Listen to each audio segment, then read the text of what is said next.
नहीं कहीं होता है। देखिए, मुआशी मसाइल की वजह से माजी में हुकूमतें जो हैं उनके हालात बहुत बेहतर होते थे। मुआशी मसाइल इतने नहीं थे जितने इमरान खान साहब के 4.5 साल दौर में आए। तो मैं समझता हूँ तवज्जो ज़्यादा रही है मईशत की बहाली पे, मगर फैसला साजी में मशावरत के दायरा कार में कारकुनों का एक हिस्सा होना चाहिए और इसकी पार्टी क़यादत भी इसके लिए तैयार है।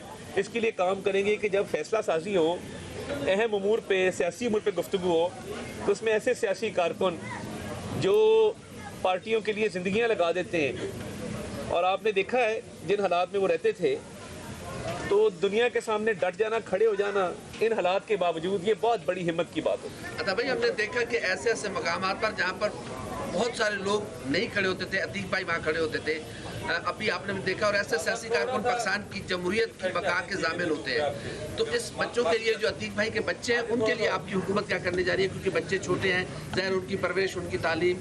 देखिए, उनकी तालीम के हवाले से, रोज़गार के हवाले से पार्टी की तरफ से मुनासिब बंदोबस्त उसका किया जाएगा, और उसमें मैंने राना मशहूद साहब ने उनसे बात की है। तो इंशाअल्लाह ताला इनको तनहा नहीं छोड़ेंगे, ये हमारी जिम्मेदारी बनती है और ये कोई एहसान नहीं, ये फ़र्ज़ है। फ़र्ज़ की अदायगी अब इतनी उसमें कोताही हो जाती है कि फ़र्ज़ की अदायगी भी अब एहसान समझा जाता है। तो हम इंशाअल्लाह ताला इनकी भरपूर कफ़ालत करेंगे।